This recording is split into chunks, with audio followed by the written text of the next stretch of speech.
And once again, I want to say greetings to each and every one of you, Aquala, and welcome. Welcome to another round of the Conscious Wrestler Report here on LIV Radio, LIV TV, here on livinginblack.com. My name is Keedy Wadu, aka the Conscious Wrestler. Weekday mornings, Sunday mornings, I should say, you and I get together live from 9 a.m. Pacific time, that's 12 noon Eastern time, 5 p.m. GMT, and 8 p.m. East African time. We get together with you, and we deal with culture, consciousness, historical perspectives, entertainment, economics, education, health, labor, law, politics, religion, family, conflict, future studies, all areas of human interactivity and development. Today's date, Sunday.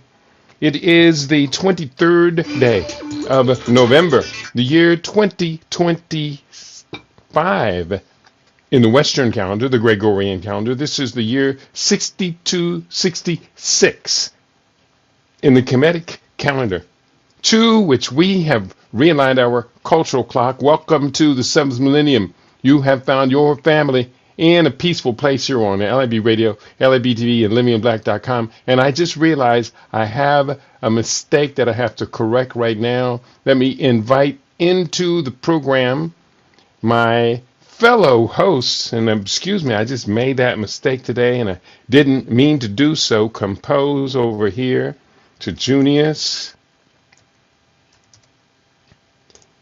and to Dwara.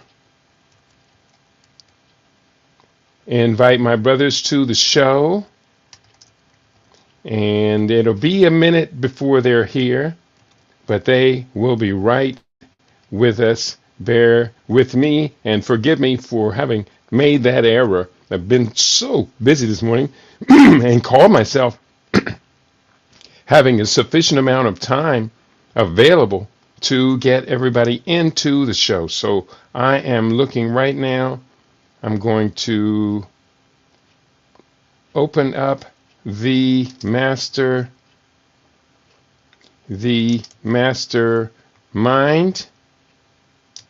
and should be just about a minute or two that they will be joining me here on today's show.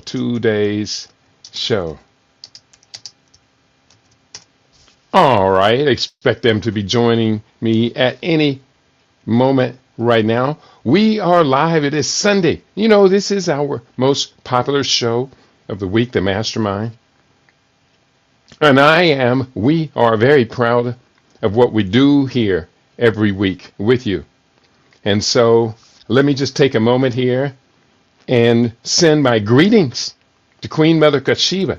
She's tuning in right at the beginning of the show, and I know she has a few things that she will want us to discuss on today's program. And so it's always is a pleasure. She says, grand rising, comrades, and grand rising to you as well. And I expect to be joined by my colleagues here any moment now for the mastermind. And what I'm going to do, first of all, I'm going to wet my whistle. I'm going to make as best an attempt I can as not to slurp on the radio. As someone once told me, please do not slurp your tea. And she was right. And now I try my best not to slurp. Ooh, that's so good. As we go on here, and I'm going to be focusing in a little bit more this week on this subject of autophagy. So I put in my tea a bunch of substances that will turn my body on the autophagy process. I covered this about a week or two ago on LIB Radio, and I'm going to be returning to this topic again in the very, very near future. And you know something? I've got my brothers on the stage with me today. Greetings to you, Baba Junius, Aquaba. I hope you are in good spirits today. Madasi, yes, I am. All right. My apology for not putting that link up earlier than I did. My brain was caught up in a bunch of different things, and it's exciting to be back here with you and with our beloved brother Dwara. We have you in the house as well today. Aquaba, how are you today? I'm doing Blacknificent. Great to be with you, Babas, and our global LIB radio family. Ashe. What a joy, what a joy. I was just introducing my tea over here. I drink a concoction which is designed to turn on autophagy. Everything I'm about right now is about autophagy. This is the new buzzword. And if you've been following, I did a program recently on it, and I'm going to be doing a comprehensive program on on how autophagy extends our life expectancy. Now explain what that is. Autophagy is a Greek word, and it means auto, self, and phagi, eat. So it means to eat one's self. But what we find is there's a whole spectrum of processes which turn on autophagy in our bodies. And essentially, autophagy eats up the old, cruddy, dead material and replaces it with new material. I know, Dwara, you and I have talked about autophagy before, haven't we?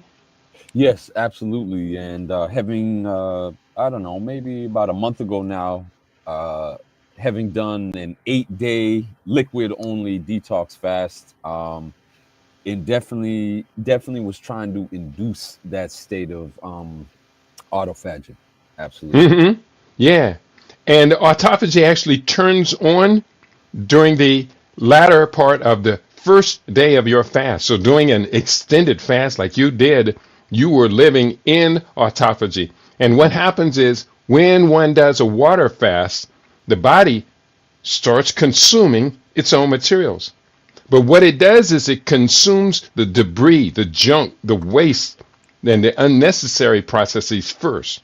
And so staying in this autophagy, the longer you stay in it, the more you're cleaning up this old debris. How did you feel after doing a 8-day, you say, detox fast?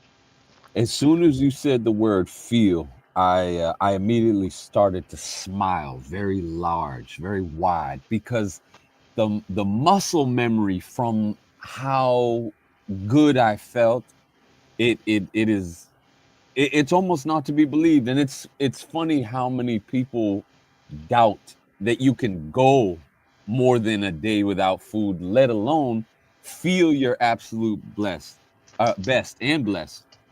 I felt like I was given a new body. I felt like the aches and pains that I had completely went away. As we know, fasting helps to defeat inflammation throughout the body. That's Uh, true. and then I felt like I was given a new stomach, literally, like the Creator handed me a new stomach. It just uh, everything felt brand new. That's the only way I can describe it. And the psychological bliss that came with it, it was very, very difficult to start slowly eating again after the 8th day. I could have easily gone 14, 20 days, 25 days. Awesome, awesome, awesome. Yeah. So, Baba Junius, does that sound like a process you want to turn on for your own benefit? Yeah, I'll look into it, investigate it, and see how I can apply it to myself. Yeah, I'm going to be doing a significantly enlarged program on this tomorrow. And like I said, I did a program, How to Turn on Autophagy Without Fasting. But tomorrow I'm going to lay out the whole deal because I found out I have this device, this program I created. It's actually in Excel, and it's called a longevity calculator. Mm. And when I finally did the research that I'm going to be sharing with you tomorrow, and I put autophagy on the longevity calculator, it's supposed to add between 10 and 15 years to one's life expectancy. And that's pretty awesome. Now, with the longevity calculator, there are 30 items on the list now, and many of them overlap, such as caloric restriction overlaps with autophagy, water fasting overlaps with it, intermittent fasting also overlaps with autophagy. But when we put it all together, brothers, I am determined to live 126 years on this Mother Earth. Mm. At least 126. I say. Dwara, how long do you plan to live? Well, definitely 126. I'm with you. I've been telling people 120, but you just made it go up. You just made it go up 6 points. So I appreciate that. And you are younger than me, are you not? I am correct. So that means you will probably add more years than I have, especially because you are building on top of my shoulders. We're lifting you up to the best of our abilities. I'll say then, in all humility, I'm going to shoot for 136. That's great. That's great. Baba Junius, have you pondered the question? How long do you plan to live? Not really. My thing is that I just wanted a great quality of life Hmm. that I could maintain and maintain a degree of meaning, purpose, and fulfillment within that time span. I definitely don't want to be decrepit and full of infirmities and things like that. I always thought the max was 120. But now Well, brothers are raising that's the bar. yeah, Right. that's what we had known from time before. And that was the heart is designed by Creator to live to be 120 years, to function for 120 years. Mm. Therefore, it was follow your heart to live to be 120. But now we know with our lifestyle, we can lead our heart, which is why I engage the whole set of processes. The things I do that fit in autophagy right now, most people would be like overwhelmed. But I didn't come into this stuff overnight. I've been building and building and building on this since I was 27 years old. And of course, good genes come into play. And I was fortunate to have some good blue genes very early in life. So we're moving forward. We're going to move forward. Baba Junius, I do suggest to everyone when I ask that question, the key word is plan. Have a plan for longevity. What you described is what's called a healthy lifespan. Healthy lifespan is definitely a part of longevity. So plan to not get dementia, not cognitive disease, not Alzheimer's or any of these mental disorders. Plan to not have sarcopenia, which is after a certain age our muscles start wasting. So we have to plan all of this. And in such a plan, you will be able to say, hey, I plan to live 120, 126, 135. According to my longevity calculator, I'm supposed to live to be 195 years of age. Wow.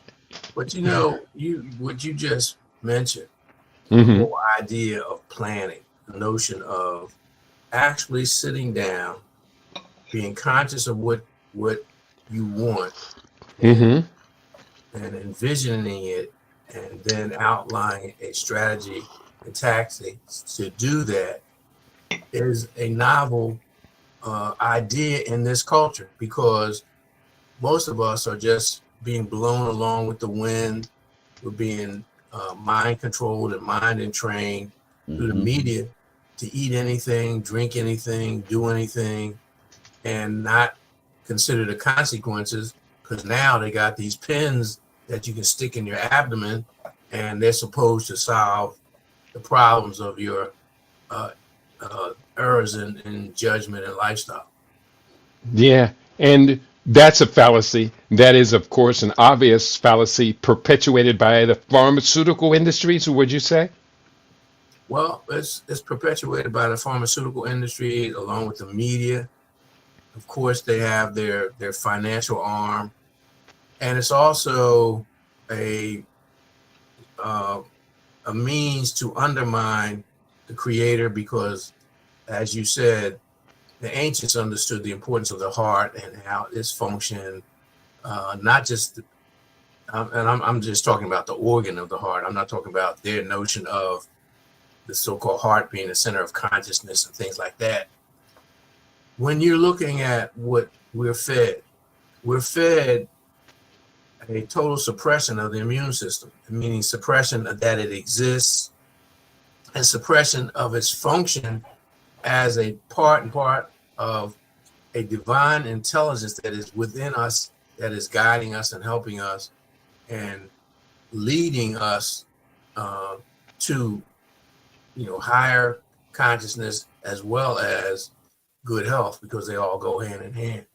So we're facing a culture and a consciousness that is pure evil, and that it is designed, and I'm saying now that it's anti-life, particularly when you consider, the way it's going, transhumanism and things like that. So what you said is very powerful and needs to be expounded upon and needs to be promoted, just like they promote, Coca-Cola and all that other junk that they put out there. Mm-hmm. That is true. I hear you laughing in the background, Dwara. This rings a bell with you. Yeah, absolutely. And it makes me think, if you're designed to live to 195, then, well, congratulations, Baba. You are still a teenager. And my body is supposed to be responding as if I were about right now about 35 years of age. Wow. Wow. That would be exactly half of my current age. I am 70. And the thing is that not only have I achieved this status of being somehow in my mid 30s, I'm aging at half the speed now. Because of all the techniques that I do, I'm aging at half the speed. So the earlier that we find this pathway that I'm describing, and I'm here, everybody knows I am here to show everybody all you can do to get on your pathway, not mine, but on your pathway. Everything we can do to get on that pathway at the earliest age, we end up reaping the rewards at the end of this journey, which for me, the end of the journey appears to be maybe I'm less than halfway through it. Right. And the science of longevity gets better every decade. This process I'm describing today, autophagy, won a Nobel Prize. The Japanese won a Nobel Prize for discovering this whole process and how it worked and mapping it out in 1986. So that's relatively recent. Now, the strategies and techniques we were doing, we didn't know that they were producing autophagy. We could go way back to the Ann Wigmore Institute, to Jack LaLanne, to others, even back to the days of ancients, Hippocrates, and the Africans that taught Hippocrates. So there's so much. They're Hippocrates, not hypocrisies. The Africans didn't, well, maybe we did teach the Europeans hypocrisies. We taught them too much, but that's a whole nother topic. So, Let,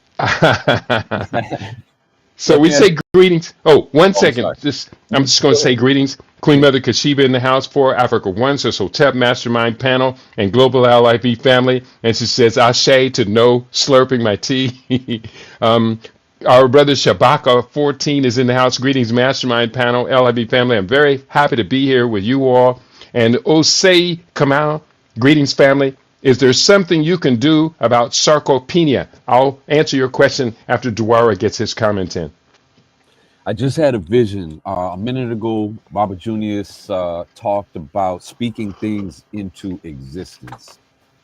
What about the visual or the visualization of Kujichagulia villages as another blue zone on the blue zone map? Wow. I never thought about that. I completely agree. The villages are designed in my head to be centers of well-being, nurturing, growing, and everyone in the village not only living this life, but learning it and teaching it as well. So it spreads like, from person to person. I like that. I like that idea. And I'm going to incorporate the Blue Zones theme into the notion of the Kujichagulia villages. We've created them as environmental climate zones, protection zones, organic farming methodologies, and also as permaculture campuses. I Mm, like the idea that the Kuchichagalia villages will now be steered as blue zones.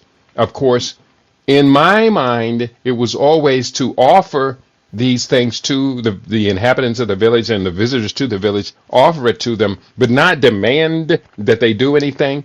But of sure. course, to live in a blue zone, your culture has Yes. developed for a long, long time that Yes. embraces this thing, that supports everyone, which is why the blue zone is just a thing. And I do believe that this idea of a blue zone will not be enforced. It Hmm. will be natural, it'll be cultural, and everyone will feel it. Right. I mean, you. How Yeah. long? Oh, I'm sorry, Baba. Go ahead. No, go ahead. I was just going to quickly say, how long have you preached and taught me personally that if you want to expose someone to something different, then you must be the one to lovingly introduce it to them. It's like you said, not a forceful action. It's not a Hmm. demand.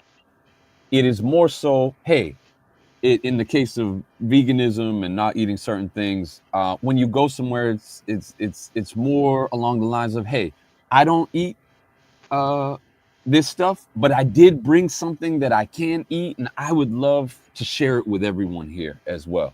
And that It, communal theme has been the most attractive I have.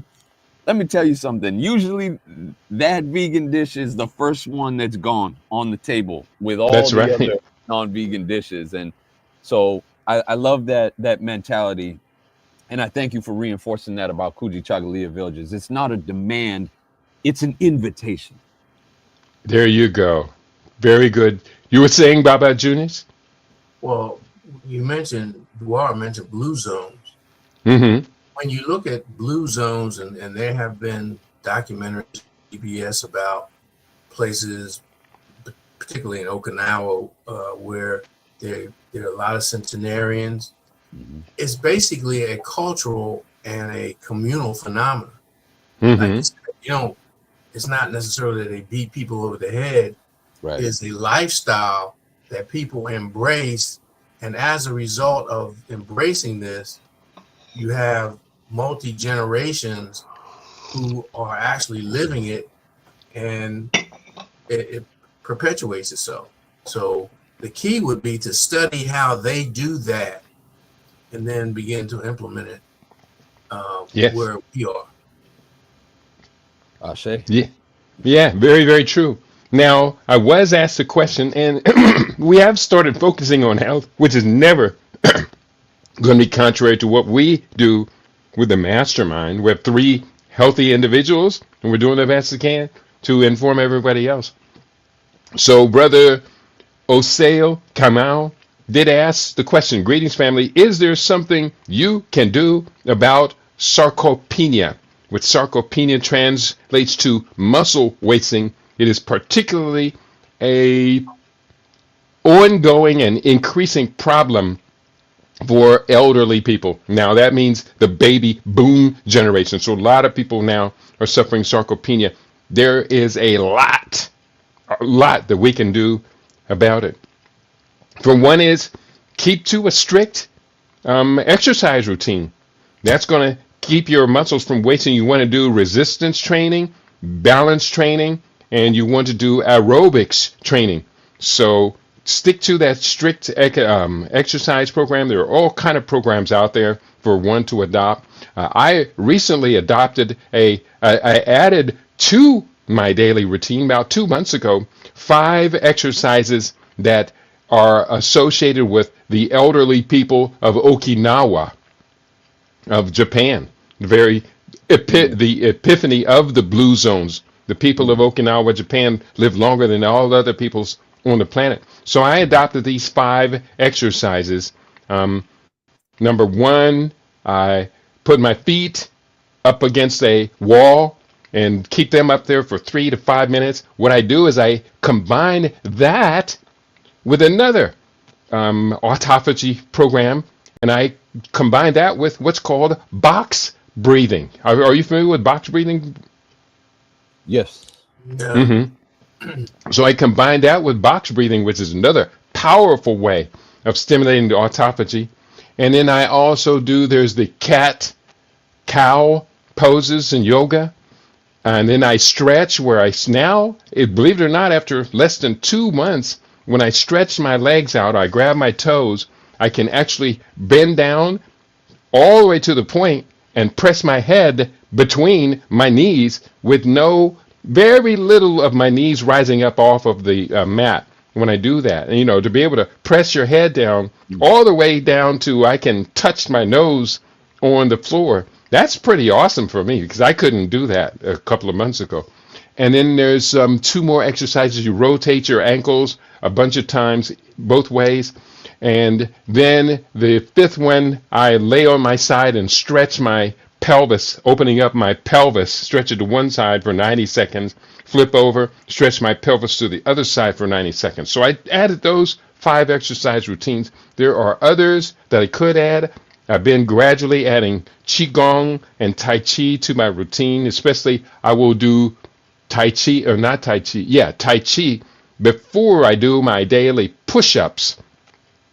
And I'm very proud to say, recently I thought about cutting my push-ups back, but I'm very proud to say that at age 70, I can still 3 times crank out from 200 to 350 push-ups every day. Usually I will do 350 for the first set, about 300 or so for the second set, and then 200 for the third set. Most people my age can't even do that. But I think the fact that you've added Tai Chi and some of these other motion breathing, environmental type exercises are also key too. Yeah, that's one of the keys to the people in Okinawa living such a long time. That's right.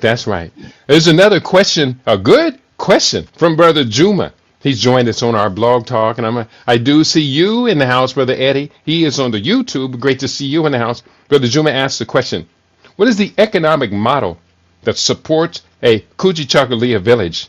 Capitalism? Socialism? That's a great question. I would at first say we as African people on this planet need to study much closely China's capitalist socialist mix. In 40 years, from 1982, when Deng Xiaoping opened up the Chinese economy to other alternatives other than just strict socialism / communism, in the 40 years that followed, China has assumed in purchasing power parity the richest nation in the world. Africa has so much more natural resources than does China. And China could fit inside of Africa like a couple or 2 or 3 times. So Africa is much larger as well. And Africa now controls the world's demographic dividend. China reduced poverty across the continent the fastest in the world. And what the Chinese did, they had the base of socialism, which was in the culture, but then they added to it centrally managed capitalism. I think that worked so well for China and Vietnam that we as Africans as a whole should follow that route. You have any thoughts you want to share on that? I think when you look at it, capitalism was the last edifice that they put on their structure. One of the things that the people did when they threw off the yoke of European and even Asian imperialism, they recognized that they had to be able to sustain and feed themselves. So Vietnam and as well as China had a land use plan. The land use plan was based on the ability to feed the people. I think Africa must move toward that first and foremost. Land development, and by development I don't mean what the Europeans do. I'm talking about going back again, a Sankofa movement where you go back, you have reverence for the land, you're stewards of the land, and you divvy the land up according to need as opposed to greed, and then use that land to help sustain yourself so that you have a base and you're not dependent on other people for food. And then obviously you move on to the other things where you can have a situation where you can trade, but you have to take care of yourself first. Mm-hmm. Trading comes later once you begin to have adequate surpluses to trade. So I think the first thing we have to do for Kujichaka be a village, and you show it in that little video you have. You show the people working in gardens. Mm-hmm. And And producing traditional African medicine as herbs for sale. right, right. Mhm. And so they're able to feed and sustain themselves. So that's the number one priority. Yeah. Dwara, I heard you warming up. Absolutely. I've got a little booklet in my hand that I really wish was still available, by our brother Paul Ifeomi, Mm-hmm. called Let's All Pull Together, Ifowosowopo Economics. This is an Mm-hmm. older That's an book. awesome book. Yep, exactly. And in that book, he very eloquently and adequately breaks down the difference between capitalism, socialism, and what he's calling Ifowosowopo economics. And on page 15, he's got a list of some key philosophical tenets that he proposes as the foundation for Ifowosowopo economics. I'll just read this one point. The recognition of the family in its widest African sense as the foundation of society, and hence the need to build an economics that supports the functionality and integrity of this institution. And then he's got several other very valid and astute points. So yeah, we may have to pull on Baba Ifeomi's ear and see if we could get either an updated version or a re-release of Let's All Pull Together, Ifowosowopo Economics. I cannot disagree at all with that. I just quickly looked it up to see what co-pilot had to say about Ifowosowopo economics by Paul Ifeomi Grant, and it came up and then it disappeared. And which means there's something about it that it did not want to discuss. But that's okay, because I know Paul. Of course, Paul Ifeomi Grant has become a little bit reclusive of recent years. I'm not mad at him. I'm glad to have him on our team. But at the same time, we here at LAB Radio, we have always loved and respected our brother Paul Ifeomi Grant. And so we're going to do the best we can to get him back into our mix here. I'll say. There was another thing I wanted to talk about, this socialism. It's called officially, it's a program called Socialism with Chinese Characteristics. That's a phrase coined by Li Jinping to describe China's new route, deviating away from strict socialism, and also deviating away from capitalism as much as it possibly can, while still working within the much larger world, being part of the international trade organizations, etc.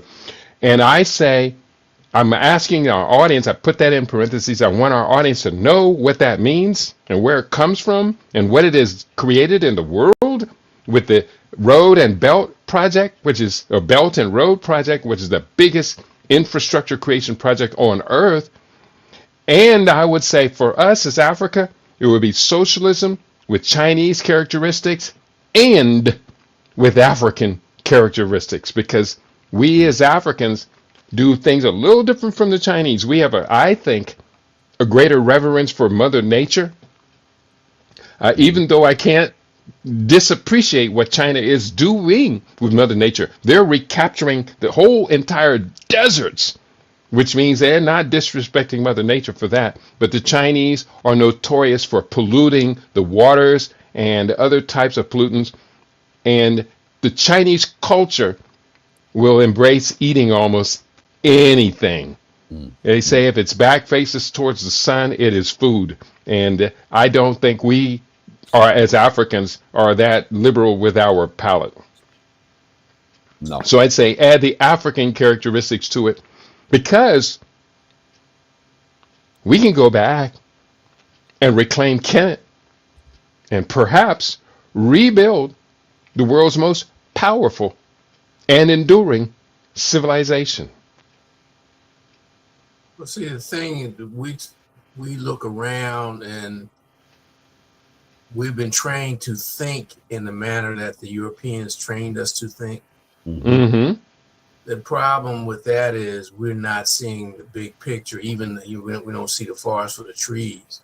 Right. Mm-hmm. And so what happens is we are in the process of embracing Western governance, which basically is dysfunctional as far as I'm concerned. And we have to go back again to the drawing board, to the starting block. Yes, we have sustainability and sustenance, but we have to have a governance that is righteous, meaning that it embraces Ubuntu and Ma'at. Now that might sound idealistic and goofy to some people, but I assure you, when you look at the reasons why Africans flourished, they are the principal reasons because of our consciousness and our values that made it so that the focus was on the well-being of the whole. And to some degree, the Chinese system is like that because they had the governance and the rule of the state. Whereas, I think we have to do it in a way that is more beneficent in terms of Ubuntu and Ma'at, as opposed to the Mm-hmm. model, which is just you just bludgeon people and just exploit them. Might makes right kind of thing. Yeah. Of course, realizing also that the Asians were coming from quite a deficit. From the time of the Opium Wars going forward, they had been colonized, poisoned for over 100 years with the Opium Wars. They had been completely conquered, brutalized by the Japanese beginning in 1937, and with a rape of Nanking and all of that, absolutely broken down. So coming out of that, they had a very violent culture where there were so many of them that their lives became devalued. Now, we are not in as bad, broken down a state as the Chinese were when they created the Chinese Communist Party, and then began to turn all this around. And didn't again, it took 40 years for the CCP to be able to turn it around. We're not in that broken down state, but we are way, way, way out of our minds. Christianity. Let me ask you, brothers, be as honest as you need to be without being too brutal. Mm-hmm. Is Christianity good for black people? Well, you have to look at the big picture. You have to look at there are elements in Christianity that are indigenous to Africa in terms of the True. consciousness. And so I personally believe that we have an intuitive grasp of that. We might not be able to articulate it. So that's why one of the reasons we embrace Christianity. But on the overall, when you're looking at has it benefited black people? No. Does it look like it will benefit black people? No, because even today, when you have these so-called liberation theologians and these preachers talking this liberation theology, it's still all they've done is taken and painted Yeshua black or brown or given him braids or whatever. Right. But they haven't changed the theology, the dogma, or the doctrine. So in that regard, no. Does it have the potential? Yes, people have used it. was the Shrine of the Black Madonna was a nationalistic program. There have been others who've attempted to use it. But overall, I would have to say no, even though the essence of it they took from the psycho drama of Asar, Set, Haru, and Seth, which is ancient Africa, and that is the basis for a lot of so-called Judeo-Christian dogma. Yeah. Dwara, is Christianity good for black people? So I'm going to say this, that and I love how Baba Jr. started with that there are African elements throughout Christianity. I think that that's very important to state, that the inception of Christianity was a 700-year process that began in Africa and then morphed into something completely different. And as you know, those of us that are well studied understand that you can find much of the Bible chiseled 3 inches into limestone, basalt, and granite in Kemet. Those concepts are ancient. They did not begin with the Jews or the Habaru or so-called Middle Eastern people. There's a proverb that says that the beard is the son of the eyebrow. And that's to suggest that the beard may be bigger than the eyebrow. The beard may be more braggadocious. It may be more prominent, but the eyebrow came first. The eyebrow came first. The beard came later. And so that's to say, why would we throw out the eyebrow? Why would we throw out our indigenous spirit systems in place of this bastardized reinterpretation, which Christianity is in many ways? Why would we throw away the origin in place of this new thing? And then lastly, I'll just quickly say that, and this might be the most controversial thing I have to say, which is that when one studies African spiritual systems, including the concepts of even the creator, they are diametrically opposed to this profile or this avatar or this idea of what the creator is in Christianity. There is a vast difference. So even though we're using this term for a higher power or a creator or the divine mystery, whatever name you want to give it, we're oftentimes in dialogue acting as if we have the same definition of what this thing is. And I will tell you, there is a gross disparity between the Eurasian understanding of or definition of what the creator is and the African understanding of what the creator is. And then I refer to a book called The Plan of Creation in African Tradition, an Igbo example. I'm not going to say it's a perfect book, but it is very good at highlighting what those innate differences are and how Africans view the creator in such a different way than the Abrahamic traditions do. Very, very good. It's interesting that you mentioned that, because when we look at what the Europeans did to that whole notion of Christianity, now they, as you aptly said, bastardized it. When you look at, even in looking at, say, the King James Version, particularly of the New Testament, when you look at Yeshua's words, we have to look at them, what's on the paper, not what we've been told, and not what the interpretation that we have been given by the various denominations and all of that. If in fact such a person existed, he was exposed to Africa early on in his life. Many people said he trained there. Some people say he was in a scene. Some people say he traveled all around the world to black places, because even then, the vast majority of the people in that region were black jet black and brown. Mm-hmm.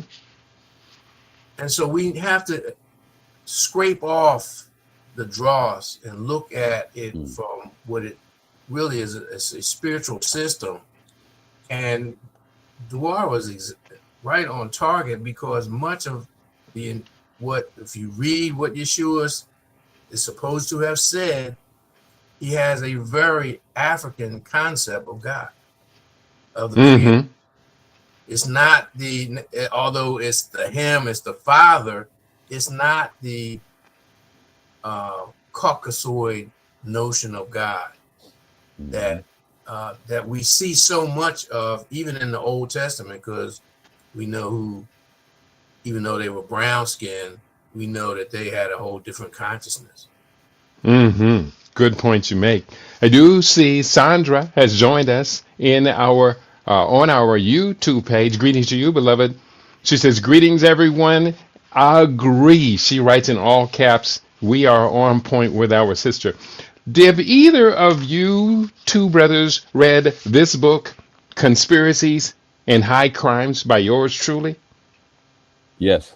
No, you didn't. I didn't get that one. Okay, I'll send this one to you. I got an extra copy for you right here on my desktop, right here on my desk. It will be banded with the not for sale, resale. This was back in the day when we used to order preliminary copies of our books to be able to peruse it before putting it out. Now I just put it out there.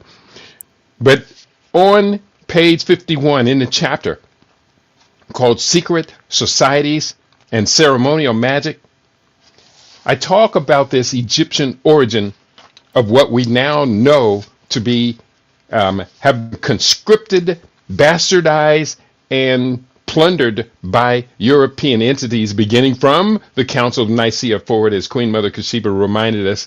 Mm-hmm. I wrote on page 51. Now, this is a not too long an excerpt, but the second part of this is a little bit longer. I'm going to pause. Egypt, a great center of learning and the birthplace of many arts and sciences, furnished an ideal environment for transcendental experimentation. Here, the black magicians of Atlantis, now that's European code talk for here, the black folks of an imaginary state, Right. continued to exercise their superhuman powers until they had completely undermined and corrupted the morals of the primitive, they say primitive, I say primitive mysteries, by establishing a sacerdotal caste, meaning a hierarchical caste. They usurped the position formerly occupied by the initiates and seized the reins of spiritual government. Thus, black magic, meaning white sorcery, dictated the state religion and paralyzed the intellectual and spiritual activities of the individual by demanding his complete and unhesitating acquiescence in the dogma formulated by the priestcraft. The Pharaoh became a puppet in the hands of the Scarlet Council, a committee of arch sorcerers elevated to power by the priesthood. How would you interpret that, Brother Dwara?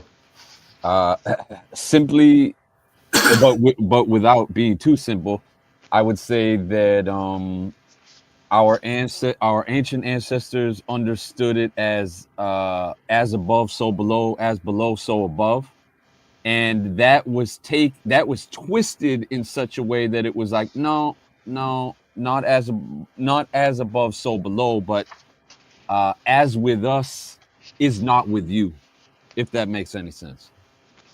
Mm-hmm. Brother Junius, I think you want to? what you put it in succinct words, a process that happened.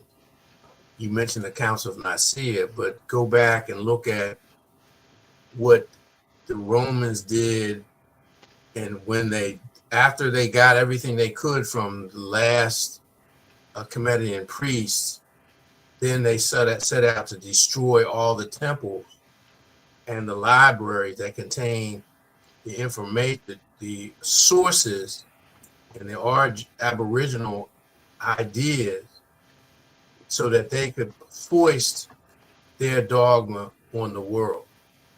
And Mm-hmm. that's what they do.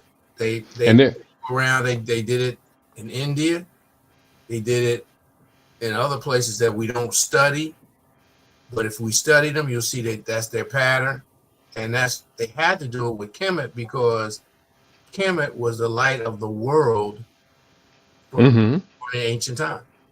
That's right. And the library, the great library, which was at quote unquote Alexandria, the Nile River Delta, was actually destroyed 3 times.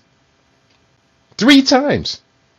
And so it was destroyed, I think it was 40 before the Common Era, about the year 30 after the Romans had gone in there. And it was also destroyed in the year about the year 400 after the Council of Nicaea. So there was a lot of destruction that took place there. Now, I'm skipping forward 2 pages. I've done a lot of interpretation of that previous paragraph. Here's the next excerpt I'm going to share with you. I'm going to read the whole thing. I'm going to read the whole thing because it brings us to the point of understanding why this Christianity has so tricked our people out of their African identity. Quote, now I'm quoting from Manly Palmer Hall. These quotes should not be taken lightly. Manly Palmer Hall continues. These sorcerers then began the systematic destruction of all keys to the ancient wisdom, so that none might have access to the knowledge necessary to reach adeptship without first becoming one of their order. They mutilated the rituals of the mysteries while professing to preserve them, so that even though the neophyte passed through the degrees, he could not secure the knowledge to which he was entitled. Idolatry was introduced by encouraging the worship of the images which in the beginning the wise had erected solely as symbols for study and meditation.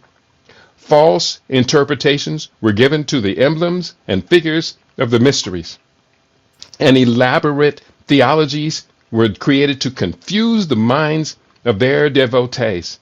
The masses, deprived of their birthright of understanding and groveling in ignorance, eventually became the abject slaves of the spiritual impostors. Superstition universally prevailed, and the black magicians completely dominated national affairs, with the result that humanity still suffers from the sophistries of the priestcrafts of Atlantis and Egypt. Your interpretation. Again, I'm gonna modify what I said in that the African theology revolves around as above, so below. If we think of the three great Mer or pyramids in the Giza Plateau, mirroring Orion's belt and trying to recreate heaven on earth, the Nile River being symbolic to the Milky Way and that divine mirror, that divine reflection. So we knew that the creator was in us, and that it was just an extension. But I'm gonna shift what I said earlier to say that so Africa was as above, so below. The Eurasian mindset is we are above, they are below.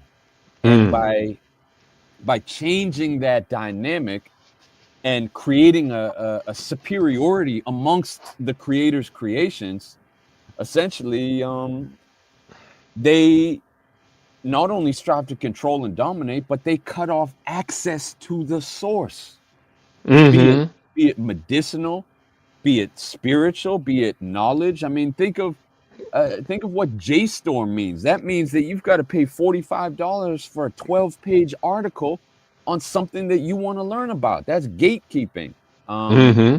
So yeah, I'll leave it there. Baba Junius. Again, he's explaining the process whereby, because like most Eurasians and Europeans and Urugu, he talks about the mystery system. Well, for us, they were mastery systems. They were That's right. means in terms of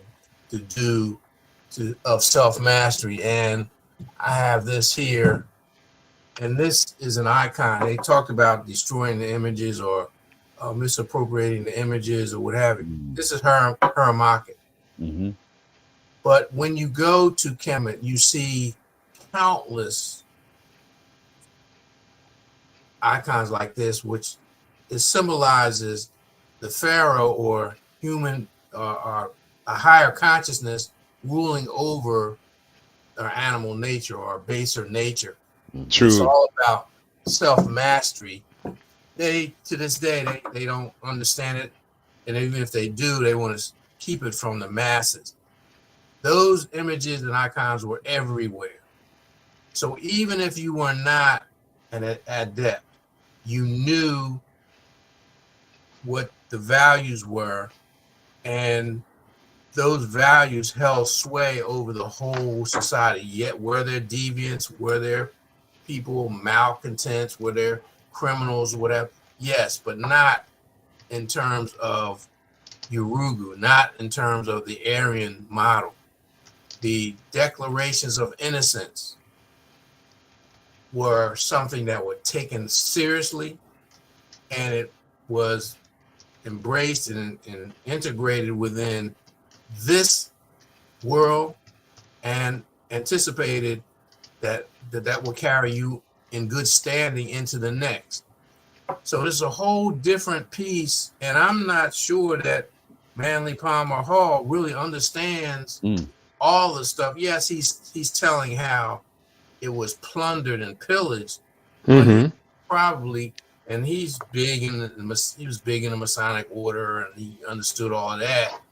But they're clueless in terms of the mastery. What did that entail?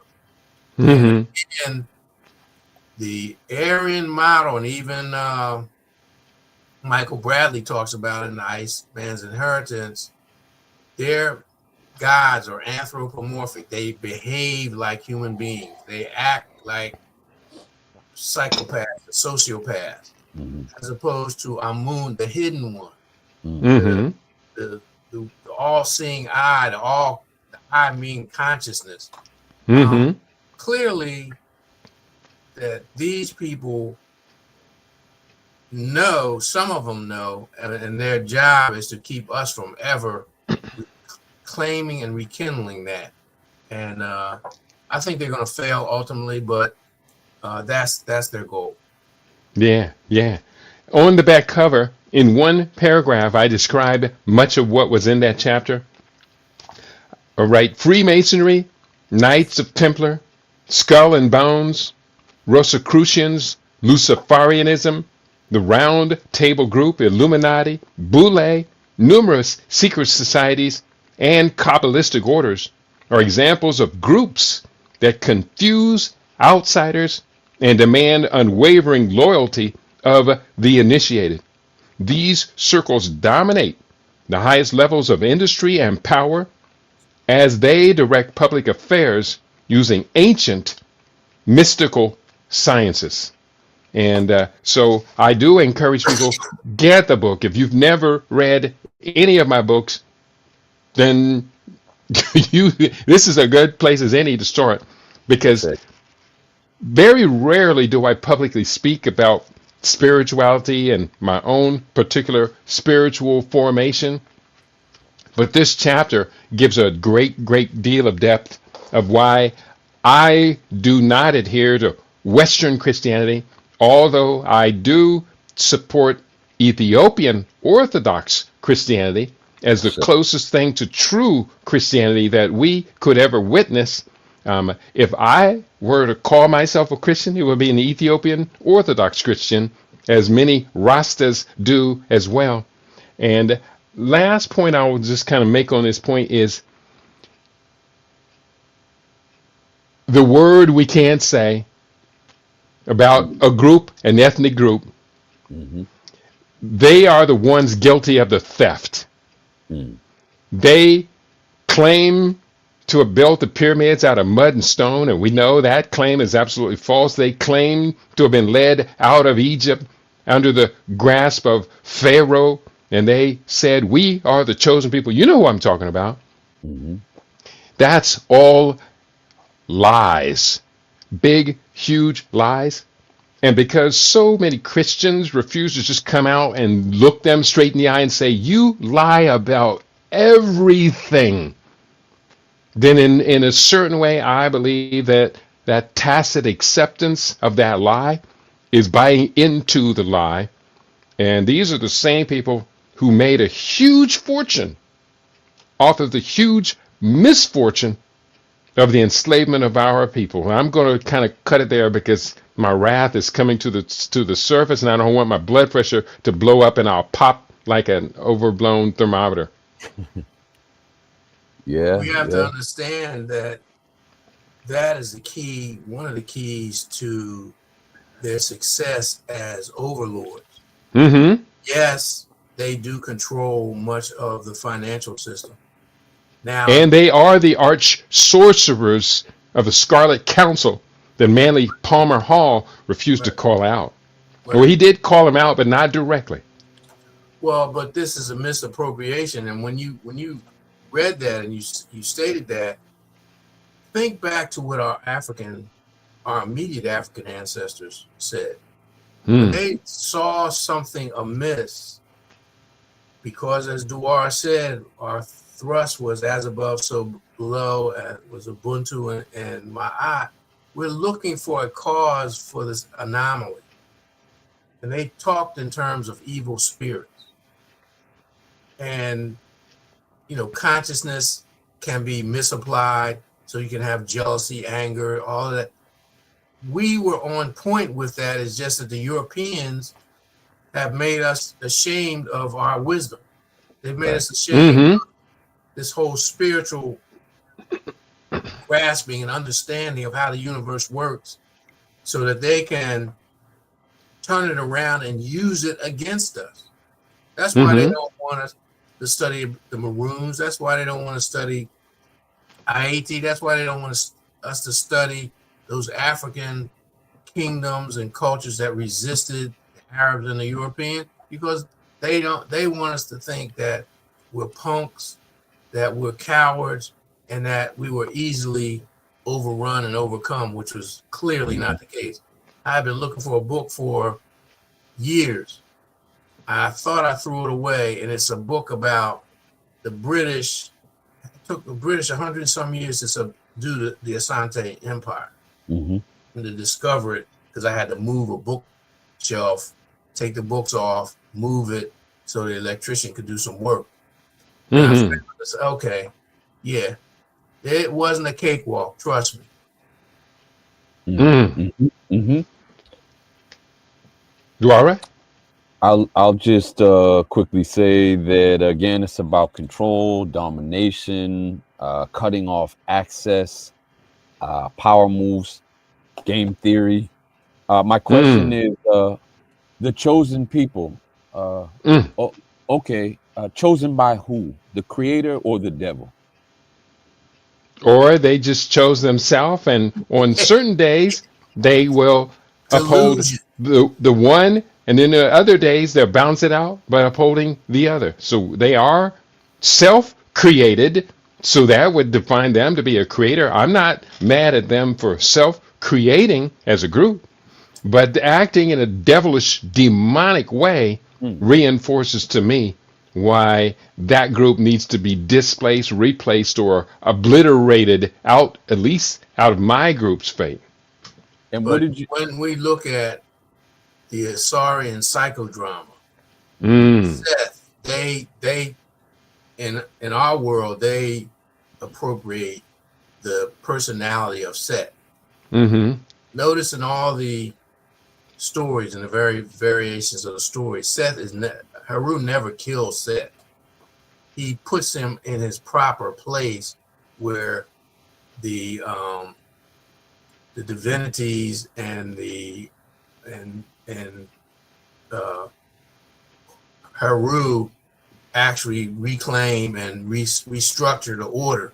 And Set he's in there, but he's pretty much relegated to a righteous position. He's held in check. Right, right. The chosen people And those folks, I know we've alienated some of our viewers and listeners. Go and look at their book, the Torah. Look at Hmm. the book of Joshua. Look at say Deuteronomy, and what their notion of God, their idea of God says. Yes. We talked about this a couple of weeks ago.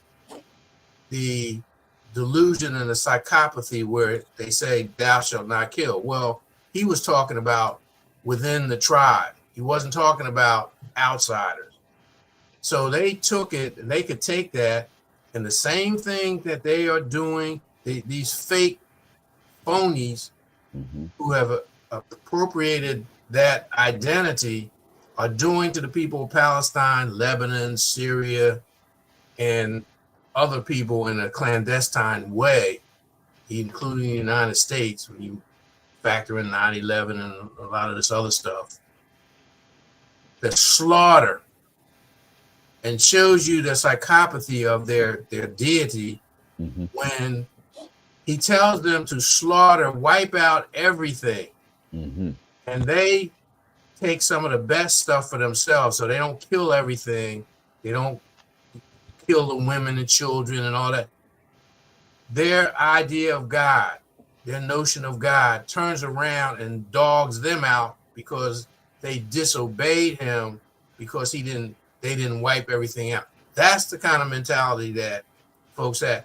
And if you said that to some, like I forgot who it was, he used to call them greasy chicken eating preachers. Uh-huh. They would be hard pressed. They'd be hard pressed to even address what we're saying. That's right. A couple of comments. Let me just share with you. We do see joining us on YouTube, Flying Guillotine is in the house. He says, "Don't pop off, Katie."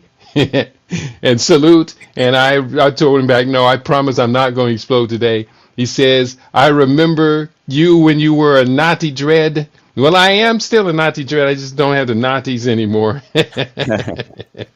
Once you are a Rasta, you can't get it out of your blood. And so I am, because we are. And I do see in the Rumble chat, this is a question for the day, or what we've done so far today. And I do want to pivot a little bit. I got some great new research. Nguvu is in the house. He writes Sawubona, which translates to I see you. We had a working spiritual system before the council. So it's not a mystery as to how we got here. Question is, how do we get back? And I think that is a very strong question of the day. I will hold up this book, Conspiracies Not Crimes. That chapter was one of 7 chapters in this book, which shows us how we can get back. Of course, 7 chapters in that one book, and I have over 60 books. So the plan to get back is going to involve a lot of intellectual work, concentration, and it's going to come down to a lot of us are going to have to go back to the first stages of where we are and ask the question, what do we do to return to our own self? I say one of the ways, and Duarte informed us that this book is still available, because I thought it was out of print. Mine is all falling apart. I had it rebound. It's falling apart. The Sankofa movement, reaffirmation, the reality of war. Mm-hmm.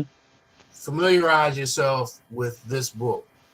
It's probably one of the more comprehensive approaches to our resurrection and restoration as a people.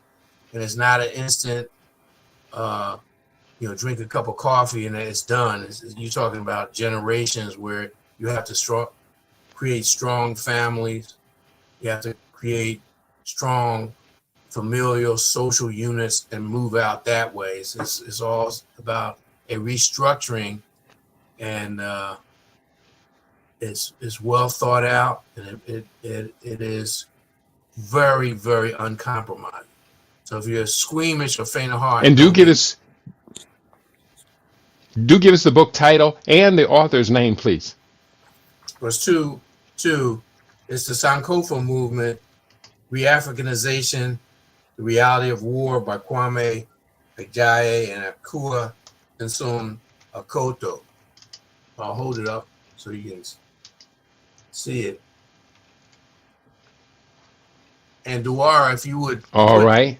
the link to where it can be purchased, Absolutely. because it is back in print. Yeah. Will do. And I will have that up in just a moment as well. It is on sankofa.com, and I'll put up a specific link to this book, which I already have that handy. And so, to our listening audience, I highly recommend get the book. Now, the book is not cheap.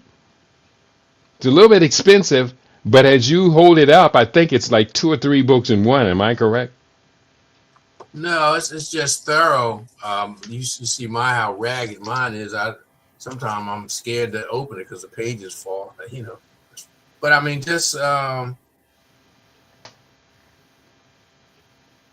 just want to share. That's just something that just how they think.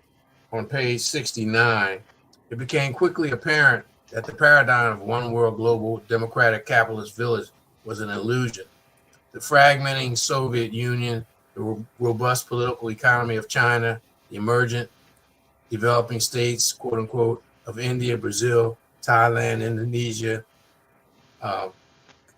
Kemet, the growing movement of fundamentalist Islam, indigenous Mayan guerrilla movement of the Zapatistas in Mexico, Native American resistance movement in Canada, the Tamil rebellion, Iberian resistance movement, the disintegration of Yugoslavia, etc., made it quickly apparent that the new order would at least be described as multipolar. And that's what we're seeing now. And this book was written, published originally in 1999, 2000. Mm-hmm. And I mean, it's about spirituality. It's, like I said, it's uncompromised. They don't just call Yurugu names. They describe their behavior, and they give a historical synopsis of what they've done to us and what we must do to heal ourselves. Mm-hmm. Mm-hmm. Yeah, very good, very good. And I And do encourage people. Game section. Mm-hmm. I do encourage people to go to the link. I put it up on the Facebook page. I put it up in the Rumble chat, as well as I'm putting it right now on YouTube. So do get the book, add it to your collective, and let's continue to move forward. Now, if you don't mind, did we exhaust this conversation as of now? I think Nguvu's question really is the key question. I'm going to share with you research that I have been doing this past weekend on Black African American Afro-Brit economics. And this was all, it came out of a conversation we had a couple of days about Africa's exclusive economic zone, EEZ. That's the 200 nautical miles off of the coast of the coastal African countries, the EEZ. Here's one paragraph I'm going to show that talks about us in America. The total annual consumption expenditure for Black or African American households in the United States was $58,167 on average in 2023, which translates to approximately $1.6 trillion in total spending when multiplied by the estimated 27.5 million Black households. This figure aligns with the projected buying power of African Americans reaching $1.98 trillion by the end of 2025. In contrast, foreign-born Africans, specifically sub-Saharan African immigrants, contributed an estimated $40.3 billion in spending power in 2015, based on their earnings and tax payments. Though more recent aggregate data on their current annual consumption is available. I found it. It says it's not, but it is available. And now I put these two together. While specific annual consumption figures for foreign-born Africans in the U.S. are less frequently reported, several studies suggest that their purchasing power is growing substantially. The total spending capacity of all Africans in the U.S., including both African Americans and foreign-born Africans, is estimated to approach around $4 trillion annually, with a significant share attributable to the immigrant population. So the Nigerians are amongst us, and to get into America of recent years, you have to have a lot of money to get in, which why it's said that foreign-born Africans in America had an annual consumption budget of 40.3 billion. Well, now it's over 300 billion that they contribute. And so add that to the Afri-Amers, at that time, 1.6 trillion. It's now 1.98 trillion. With the two groups together, it is approaching $4 trillion annually.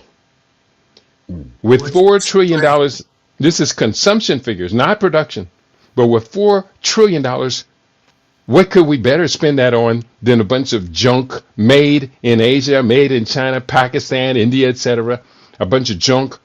Because ho, ho, ho, I'm starting to hear those jingle bells jingling again.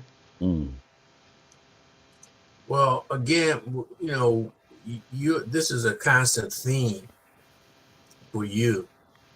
And I say when you expand this theme and look at it across the board, which you have just done in terms of a breakdown, in terms of disposable income and spending power, but you clarified it by saying it's consumption as opposed to production.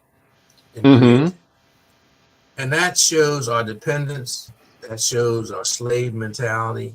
That shows that we have not learned the lessons that our ancestors, people like Marcus Garvey, people like Booker T. Washington, Elijah Muhammad, even Pap Singleton and the Exodusters and all those folks who were trying to better our condition coming out of servitude and enslavement and bondage. And how Urugu has, in many cases, viciously, but more so stealthily undermined all those efforts. And when we look around, where are those people talking about? Where are the people in our midst talking about self-determination? Where are the people talking about, okay, Kujichagulia villages are a valid concept. Let's bring some into existence. Where's that activity in 2025 in America? Is it at Walmart? Or is it I don't even can't even be facetious about this. Yeah, where is it? Well, we're here. We never went away. We've been talking about these things for many, many years. But if I don't have access to sufficient resources, then my propaganda doesn't reach anyone at all. Or the few that it does reach, we're not sufficient enough to be able to move on that. And you did talk about production. Let me just quickly, just 3 lines I want to share. Consumption versus production. Consumption spending is $1.93 trillion annually. Production is 183 billion. That's billion. 183.3 billion means that we produce 9.482% of that which we consume. We will be forever impoverished and non-wealthy at these rates. And according to the best research that I can do, Afro-Brits earn about 19.98 billion pounds in gross domestic product annually. But the British don't really track that figure. I had to go through, find out what they did track, and then I can't remember the acronym they use, but they lump us all in with the Asians, South Asians, etc. Is that In the UK, we're 27% of what this larger group produces as gross domestic product. So 19.98 billion pounds is not very impressive. That's why they want to keep us in this state. That's why they continue to show us the housewives of Atlanta, housewives of such and such. Wow. These goofy portrayals. That's why they show athletes who don't do anything to better the community other than consume. I would encourage you to look at a documentary just came out the other day called High Horse. It's ostensibly about the black cowboys, but it also talks about the farmers and ranchers, land, and this whole self-determination issue is an underlying theme within that.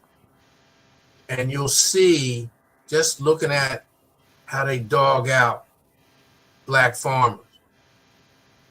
And what we talked about, our solution is having access to land management, land use, subsistence, what they're attempting to do, because they just want to destroy all black farmers. And TD, we talked about this many times on the Falcon Forum, the millions of acres we've lost, either through out and out theft, fraud, taxes, what have you. They want to reduce us to dependency, and they're moving toward that, and we're okay with it. It's solid, right on down. Okay, hey, as long as we can be around white people. Yeah, Dwara. Yeah, it's funny, Baba Junius. You just mentioned Real Housewives of Atlanta. I just wrote down NBA Housewives. I'm not sure if that was a show, if that's a show too, but my thought process has always been, why is Marcus Mosiah Garvey not a household name? Why is Mama Marimba Ani not a household name? Why is Baba Junius and Baba Kidi Obiawadu? Why are those not household names? Why is Amos Nathaniel Wilson or Amos Nathan Wilson? Why is that not a household name? And so it leads me to this concept that I like to think about, which is one drum, two frequencies. You're either listening to Maatian, Ubuntuan stimuli, or you are consuming Isfetian, chaotic, Setian stimuli, like that stupid, ridiculous TV show Scandal, or Real Housewives, like you mentioned, Baba, the Braxtons and all this. So are we watching that, or are we watching Spook That Sat by the Door, or Sankofa, or High Horse, like you just mentioned? And so it then, I think, fundamentally for me comes down to, what are we exposing ourselves to, and what are we consuming? Because if we're consuming nothing, we're not going to produce anything, because it's dead, it's lifeless.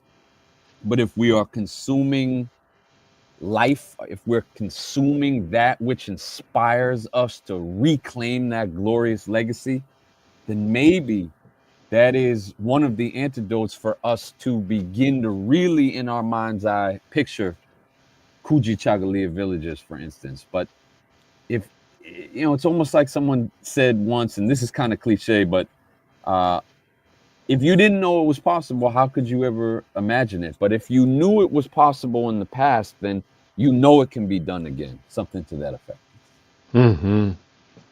Yeah, good points you make. There's a question in the comments on Rumble. Oseo Kamal writes, do you think that's the only reason they reopened the government, so they can benefit their shareholders? I think you got a good point there, but I will say this much. The record-setting government shutdown, I believe, was a miniature COVID-19 disruption of the order, of the larger order. Mm. Through COVID-19 disruption, they quote unquote reset the global economy. And through the government shutdown, I personally, and I just thought of it, think that they were doing a little miniature COVID-19, because by the end of the government shutdown, wasn't Donald Trump talking about, let's put a big check in everybody's hands and watch how quickly we can get that money back through the channels that we plan to guide them to through commercials on football teams, for on the NFL and all of that. Well, you called it a mini COVID. I'm saying it was a psyop. It was a part of an ongoing psyop experiment. Number one, how to see how tolerant people would be of major disruption and inconvenience. Mm-hmm. You factor in where Donald Trump, against their vaunted U.S. Constitution and their Posse Comitatus Act, is sending federalized militia into cities based on dubious information at best. These fake emergencies. So you have that. You have you have a shutdown where people are being inconvenienced, and this is designed to accustom people to the rapid decline in their living standard, their ability to move about, their acceptance of major and massive inconveniences. Because see, Americans, they're used to being able, yeah, okay, we got to go to the airport and stand in line and be frisked and patted down and groped and all that. But at least I can still go. Mm-hmm. What they did, they shut down and had it continue. They were going to add on more and more flight restrictions, which was inconveniencing people. A lot of people travel for relaxation, but a lot of people travel for business. Mm-hmm. And so this was an experiment. Okay, let's see how long we can just inconvenience them. How can we just mess over them, no matter what social status they're in? And yeah, let's mess over the folks who are now dependent on us for food, the SNAP thing. It goes back to this notion of anarcho tyranny, stirring the pot, and just the whole big thing is almost like, what is the Great Reset?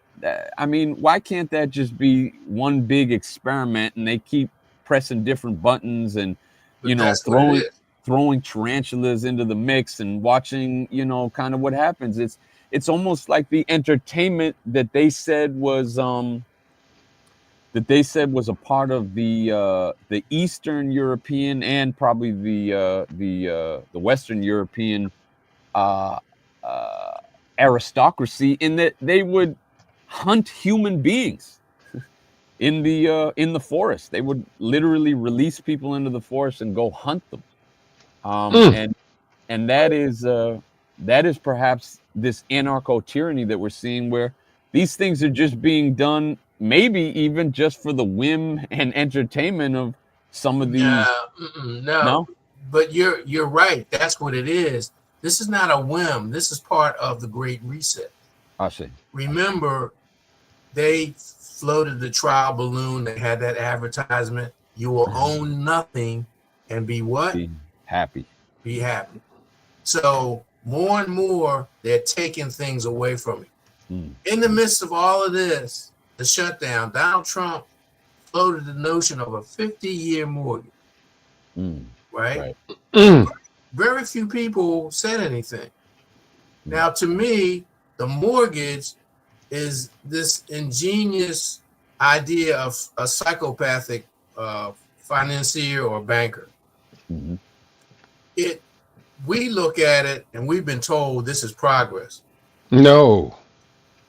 There is no indigenous society, no Aboriginal people who have a mortgage. In an indigenous society, if you needed a house, depending on what type of where you were, if you were in Africa, your age set peers would help you. They would set it up, and so that your family, you could have a family, because the family was a staple in society. It didn't cost anything other than your effort to get the resources to do it. And then there was a feast cooked by all the women in the village afterwards. And I mean, man, we need to get back to that communalism, to your point. Well, but the thing is, they are taking that away from white people. Right. White folks who look at this and say, man, this is great, this is the best we've ever had it, and for many of them it is, they are in the process of taking that away. Right. What does a 50-year mortgage say about the availability and affordability of homes today? Economic captivity? Well, it was economic apartheid. Right. So again, you're absolutely right. It's part of the Great Reset. It's just that the Great Reset is something that most of us are anticipating, and we're trying to figure out which way it's coming. Are they going to throw us a slider? Or is it going to be a looping curveball or whatever? It's coming. We know it's coming, but unfortunately, most of our people don't. Right. Because distracted. Well, the game theory, we're not in the game. We're on the sideline somewhere. Yeah. On the sidelines drinking Gatorade. Gatorade. Brother, Gatorade would be an improvement from some of the stuff they were drinking. Yeah, that's right. Oh, man. And if you can recall the movie, what was the movie about? It was Mike Smith. Well, I can't think of the name of the movie. Starred Terry Crews, and the whole society had dumbed down. Oh, Idiocracy.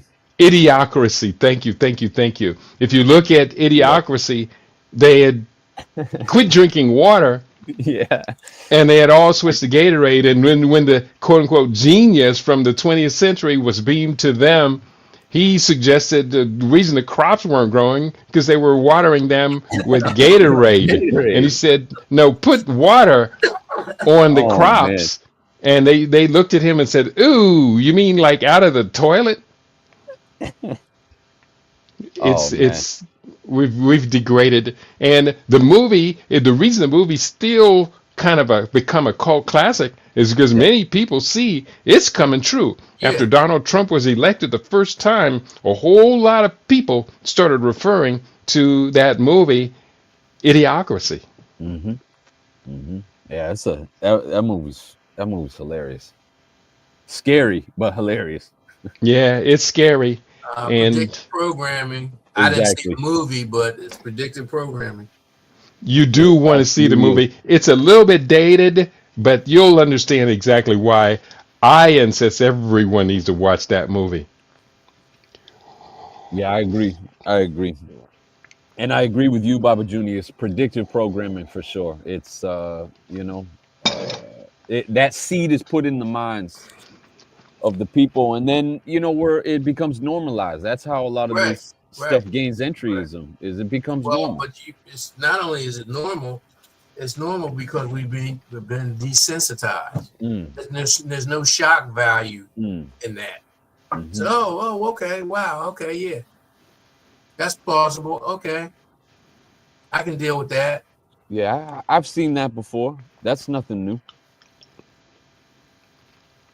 So all right, we are continuing. We got a few more minutes. There's a lot of commentary we can put up. I do see you posted up some links, and Dwara, I'm going to share those in our. I'm going to share those with our audience as well. So sure. Thanks for posting those up. You're welcome. The first one is a little bit crude. Just a heads up.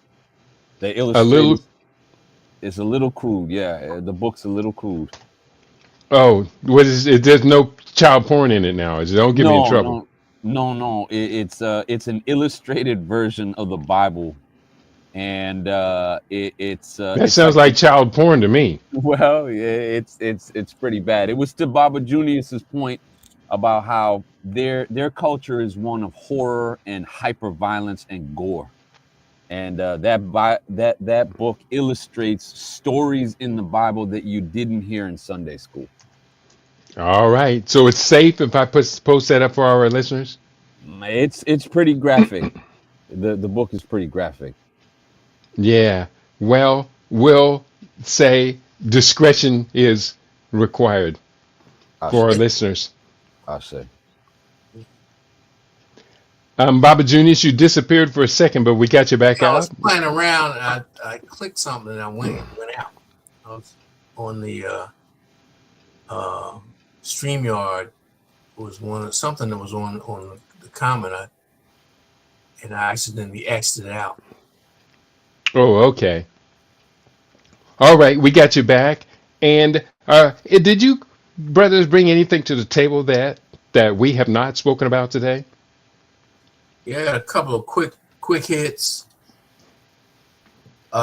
Israel continues to defy and undermine the Gaza so-called peace accords treaty. They've launched aerial assaults as recently as yesterday. That's number one. Now, was there really a peace accord ever signed? They said all three sides, the Palestinians and the Israelis and the Americans, all said there was a peace accord. I never saw one day of lessened Israeli attacks against the Palestinian state. Well, it's all PR okey doke. Something that Trump needs to get people off his back, and the Israelis are using it as cover to continue their genocide. Wow. The other thing is we just very quietly another anniversary of the JFK murder in broad daylight. Mm-hmm. Very little has been said about that, and I'll just tag that with that was one of the things that Trump said he was going to do, release all the classified files on the Kennedy murder. Haven't seen that yet. The United States launched new attacks on Somalia and Puntland earlier this week. This was now it's up to over 100. And the G20 meeting in South Africa just concluded. Interestingly enough, Donald Trump boycotted it because he said that South Africans were dogging out the Afrikaners. Yeah. Yeah. Well, I don't think they missed him there at all. And it seems to me that my feeds for information coming in from international were all overwhelmed by the climate conference that took place in Brazil. And I didn't hear virtually nothing came across my feeds from the conference there in South Africa. So did anything come out of that G20 conference in Johannesburg that we need to be talking about? It's interesting that you mentioned this thing because I wasn't aware of the climate conference in Brazil, but there was some kind of declaration or resolution on that very issue, climate change, climate crisis, or whatever they're calling it. Mm-hmm. 20. Yeah. Well, what did come out of Brazil was that the average climate the average temperature around the world has surpassed what they had hoped would be the low end, that would climb like 1 or 1.5 or so degrees globally. But it says it is apparently approaching 3 degrees around the world. The world is heating up, and it's reached a critical point that at 3 degrees or so, it is expected that the polar caps will be melting at a significantly higher pace than they had been in recent years. And now we're talking about whole islands disappearing under the water. If I could ask Yeah, if I could ask a quick question, is it true that saunas are good for human health, the heating up of the body a little bit to get rid of bacteria or certain viruses or diseases? Yes, that's one of 25 different mechanisms for creating autophagy that I have talked about.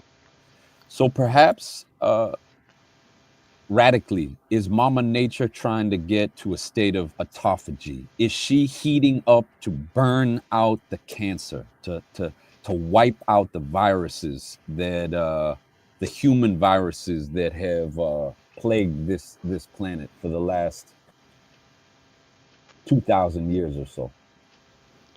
Yeah, I'm just going to agree to that. I would use a little different Hmm. language, because I think viruses, we should discard them from our vocabulary because they're a Sure. fake creation of Western science. Exosomes. And as are, yeah, exosomes, great. As are many aspects of the climate dialogue, are, I believe, a false creation of Western science, etc., such Hmm. as their geoengineering. I think that that's far more harmful to the planet than it is resurrecting of the planet. Hmm. So, yeah, but I agree with otherwise your concept. Well, keep in mind, I was going to say, indigenous people here, native, so-called Native Americans, use sweat lodges as ritualistic retreats, Right. healing sessions, and also to induce, on some occasion, like trances and an altered state of consciousness. Hmm. Again, and I'll say this until I take my last breath, the earth is a living thing. Hmm. We don't call it Mother Earth for nothing. Hmm. If we're not alive, we could not survive here. And so not only is it a living thing, but according to our ancient ancestors, it has consciousness, it's sentient, and it is part and parcel of the connectivity and the network within the creator that links us, all humanity, and all animals and everything on this planet. And so I would suggest that if we meditated, concentrated, went into ritual, went into trance or whatever, the universe would tell us exactly what its plans and its intentions are. Right. And uh, I dare say that there are shaman and medicine women and people like that who are doing that as we speak. It's just that the Western media is not doesn't want to hear what they have to say. Hmm. Good point you make. And I would, instead of using the word viruses to describe humans, Brother Dwara, Hmm. I would use the word parasites. Now, Parasites. we have come to understand that parasites are absolutely negative, but no, that is not true. Our body lives with many different parasites, Hmm. and the parasites are part of a holistic system within our bodies, especially when we're looking at the gut microbiome. The microbiome consists not just of bacteria, but also parasites as well as what are called viruses. Now, one reason I don't draw the analogy between humans and viruses, because Hmm. viruses are not living. Right. And like Right. Mother Earth, humans are living, but Right. we do have parasites that live along with us. And as long as there's no gross imbalance or Mhm. the wrong kind of parasite gets in dominance, then we're going to be living pretty healthy. It's One. interesting you mentioned the word balance because that is a key component of my eye. Hmm. It's a key component of African everyday living as well as Native American balance and harmony. And unfortunately, with the theft or the redirection of allopathic medicine by the Rockefellers, all of that has been suppressed, as well as those treatment modalities and the knowledge that are outgrowths of that. Even because I'll give the Europeans some credit, they understood the importance of herbs. They understood especially the ones who have been influenced by Africans, which they were in the beginning, the importance of living in harmony and having homeostasis, which is their word for balance in your body. I'm sorry, I don't mean to laugh. Flying Guillotine in the chat said a rash, a rash instead of a virus, a rash. There you go. Check. Cellular All debris. right. Well, but see, the thing is, we can't. There's a saying: so the worst thing a person can do is to think ill of him or herself. We are sons, as the Rasta or even the original Ethiopian Christians would say. We are sons and daughters of the Most High. Okay. So to think less of ourselves is sacrilegious. Now there are some of us who are in a degradation, in a degraded state, even amongst our own people. But that's the work of Urugu and the choices that some of us have made. But again, it gets back to the Asarian drama. Seth has his place. He's just out of his place right now. He has to be put in check. Exactly. Yeah. Well, speaking of Seth, someone posted this up on my Facebook page. This comes to us from, let me get the source of this real quick. This comes to us from William Arendt. He posted this up, and it is a link to, it says, meet James Coulter, the billionaire private equity guy who gets rich by making people unemployed. Just briefly, James Coulter has a net worth of about $3 billion. He didn't invent anything. He didn't cure a disease. He didn't build a product people love.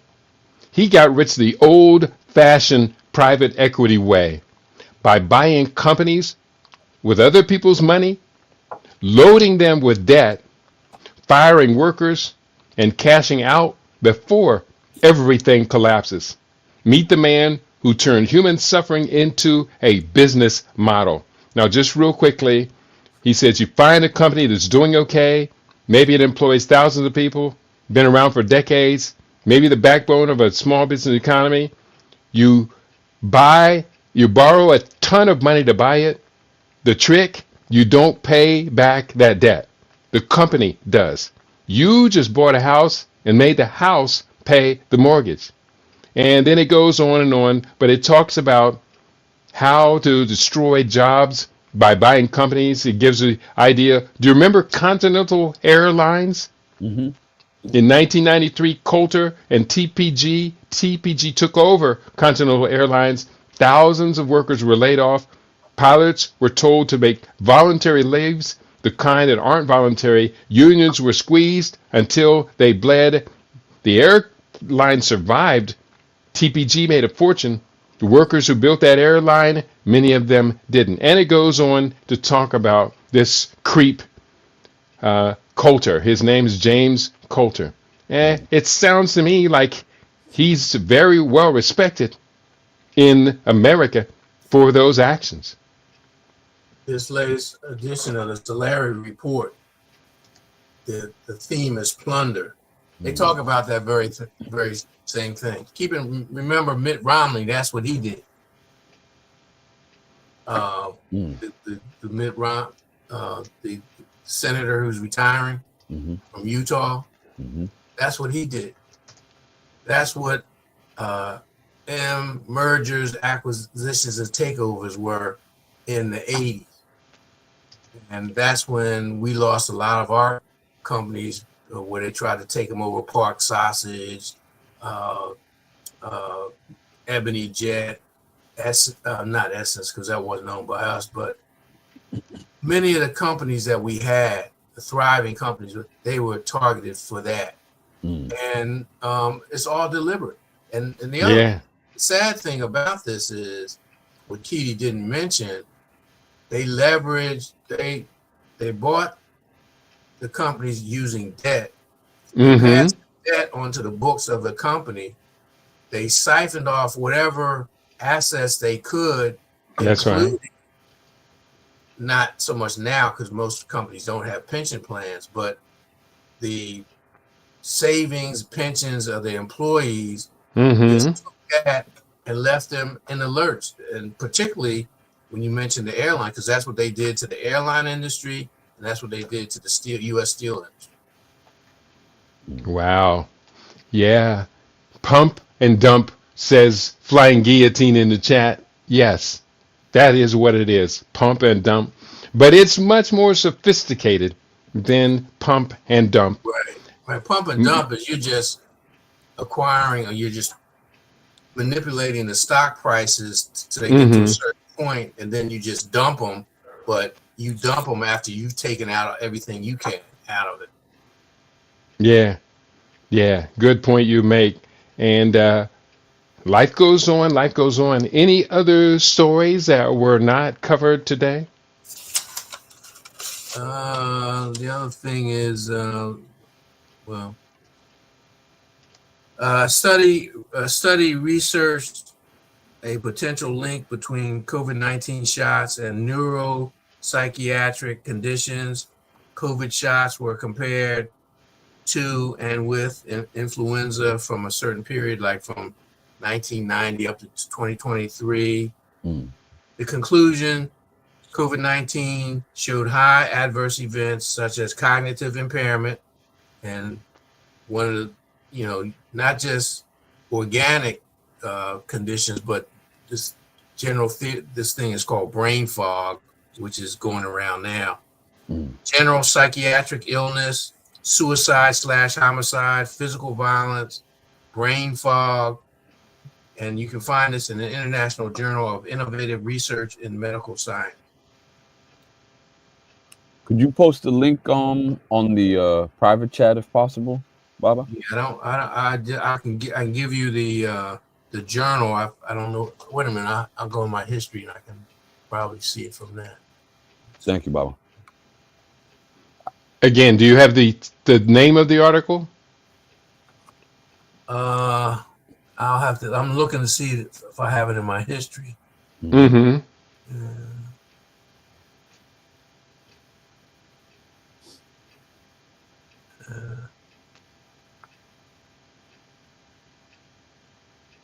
No, but I'll put the name. I'll put the journal, and you can go and. Okay. Thank you, Baba. I had two articles. One is neonic pesticides linked to collapse of bee colonies may also damage male fertility. That's from the 14th of this month at Children's Health Defense.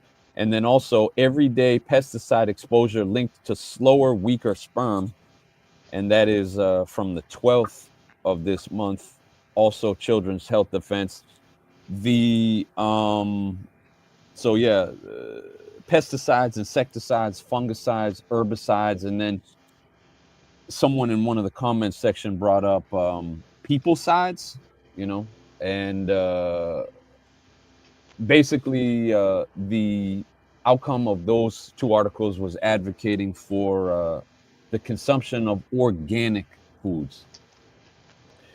And I'll link that to longevity as well, especially if these are diminishing male fertility. Mm-hmm. Yeah, very, very important. We've got to put our alert on this now. Again, anyone listening to today's program, we're saying you got to put our alert on everything. But doggone it, the Urugu mindset is so sophisticated and it's so well organized. They don't compartmentalize. They ultimately create one huge system, and they pay everyone who's involved in perpetuating the system, investigating, researching, etc. the system. In many ways, all of us who are employed by for some aspect of maintaining the function of this system. But the system doesn't work for our behalf, so we're being ground into meal at the base of that system, which becomes the nutrients for the support of that ongoing system. I hope I didn't get too crazy in the middle of that explanation, But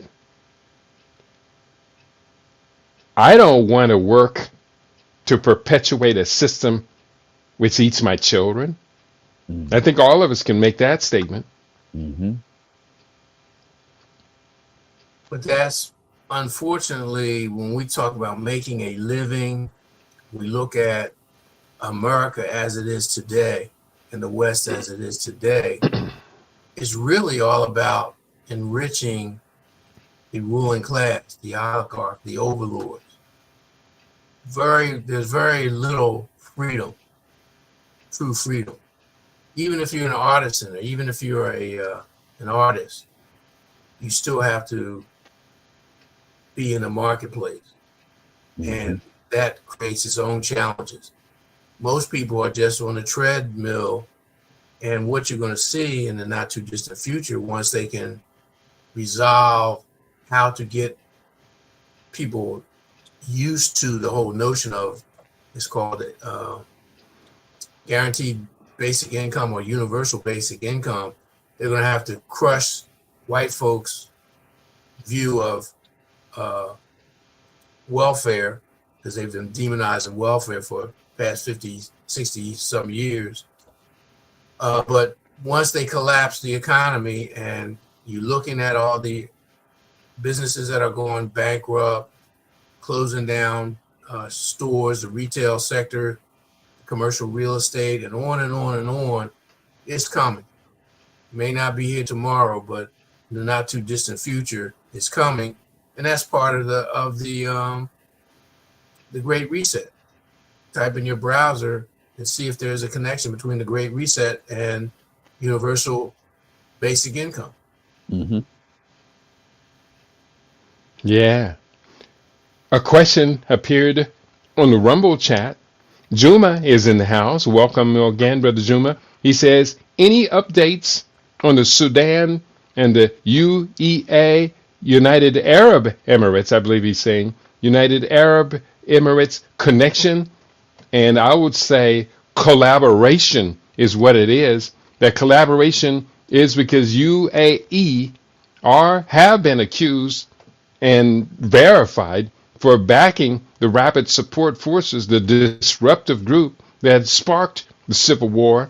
And a lot of people are protesting the UAE's ties to the RSF, but the protests are being restricted or opposed by the different governments. I would say the bottom line on this, I've just pulled this up on the search engine, the UAE publicly positions itself as a humanitarian and diplomatic actor pushing for a ceasefire and civilian transformation, while accusations of Emirati support for the RSF persist among Sudanese critics and have triggered protests, etc. So we are not going to let up off of the United Arab Emirates, UAE, but unfortunately it also seems that the world doesn't care about the deaths of the darkest people on earth, the Sudanese people. Not only they're not just falsifying their role as they say they're brokers of peace, but they're funneling a lot of arms into that conflict. Right. Exactly. They're partisan. They're not out here trying to say, okay, we're going to bring all sides together and we want peace and all that. They're the cat's paws for the United States and several other entities. That's right. Alute to continue. We are approaching the end of our program for today. Just looking at the clock, we're going to begin to wrap it up. As we go around the table, any stories did not yet get onto the table for discussion today will have to be very brief. Nope. I'm all set. Yeah, we did talk about a lot, and hopefully we planted seeds that today will grow in fertile ground and grow into a movement. That movement, I'm hoping, will include LIB radio moving forward as a primary source that people can come to on a daily basis and get solutions to their issues, to their problems. I know you guys have heard me say this before, but doggone it, we're really close to ending this 23-year experiment because it's draining. It's draining the coffers. I appreciate you, brothers, because you do contribute to it and you do sustain it ongoing with your contributions, your donations. It's still just not enough. And I contribute to it on a daily basis, but I have a hard time buying food now. Mm, mm. And I'm not the only one. A whole lot of families out there in the immediate aftermath of this Trump shutdown of the government and in just dealing with Urugu for the last decade, etc. A whole lot of families still keep losing ground. Doggone it. If I can hold LAB radio out to get through December, it's going to be a blessing. It will be a blessing. But then we have to deal with January and February and March, which those tend to be the least income months of the year around here. Have you, Baba, thought about doing another December LIB fund draft? I have not only thought about it, but it's the last desperate move. I Well, appreciate that. I would encourage you to promote that. Mm-hmm. Promote it, during the week. Promote it here on the program, and let's see what happens. Yeah. We're going to see what's going to happen. Final thoughts for today's show from you, Brother Dwyer? There's a quote from Pebor, who was a an ancient Kemetic sage. He said, "Don't take lightly a small illness for which there is a remedy. Take the remedy, and the remedy is LIB." Yeah. So hoping that everyone supports and can put their money where their ear is, since we gain so much information. This is a digital university. 7Mac was the name back in the day. Mm-hmm. And let's keep this 23-year long-standing institution available to us and our people as a great resource. And I urge everyone to fill the stockings of their loved ones, or just give the gift of Baba Kitty's books, and let us continue to immortalize him through that work. I'll say.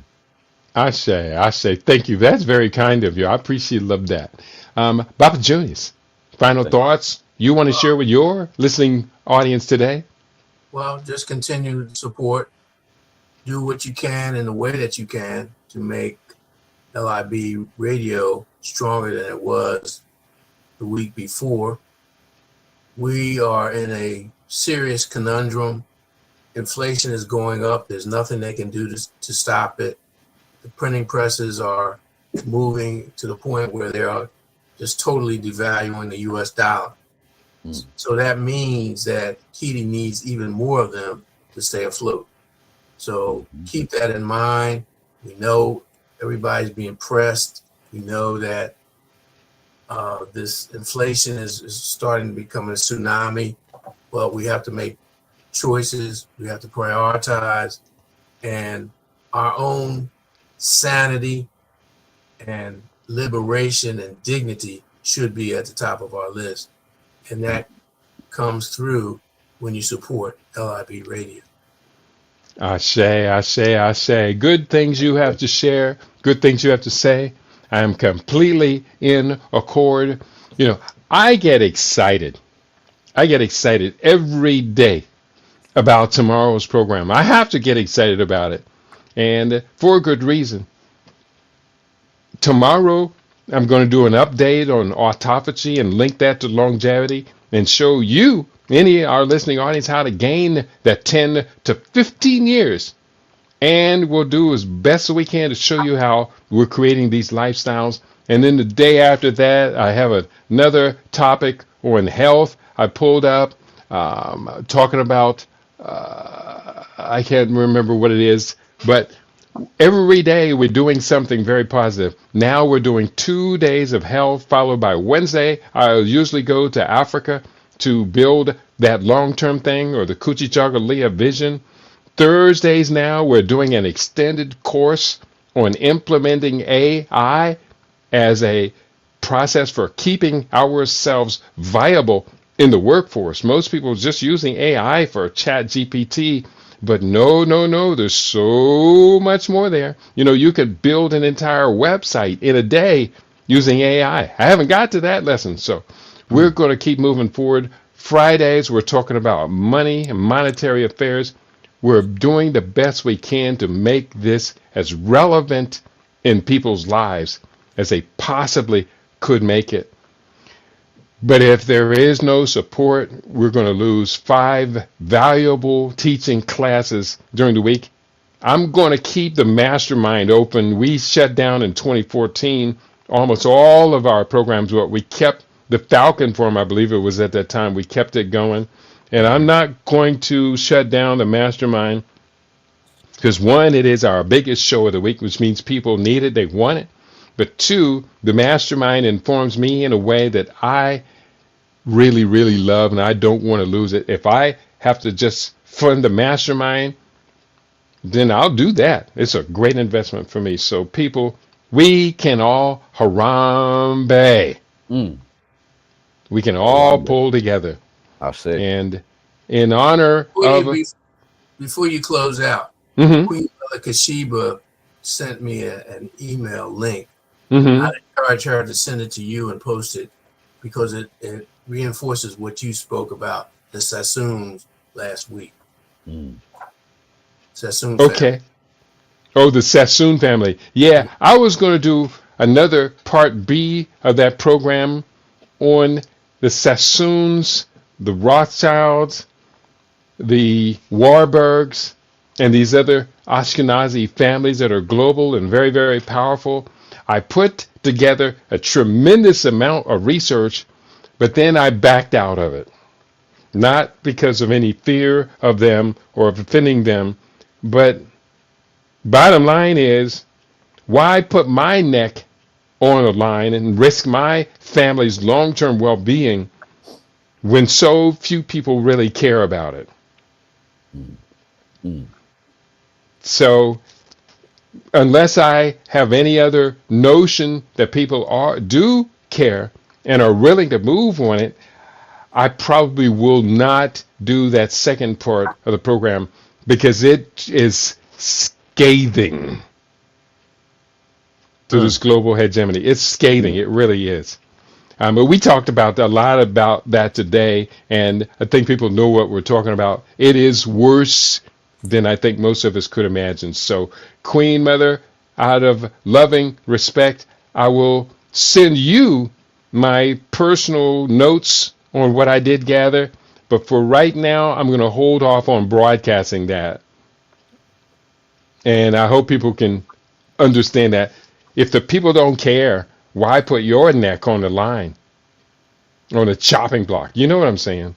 Mm-hmm. Yeah. And the Anti-Semitism Awareness Act passed in Congress is languishing in the Senate, but now they have something else coming up. Somebody who's an envoy who's going to lecture and put something in place to deal with so-called anti-Semitism, which is a bogus concept, by the way. Mm-hmm. Right. So we're going to do the best we can. Brother Dwyer, you were saying? No, I'm just agreeing with what you Babas are saying. And I appreciate love you both and am very excited for the future despite all the obstacles and blockages that we face. Ashe, yo. So on that note, we're going to wrap it up for today. Thank you, brothers, for all you bring to the conversation today. A lot of integrity, a lot of wonderful, well-researched, detailed facts. And on that note, I want to just say, you've been tuned in to your favorite. We aim to be your favorite. We are LIB Radio, LIB TV. We are livinginblack.com. We wish you all peace and prosperity. And on that note, thank you. We are out of here for today. Peace to each and every one of you.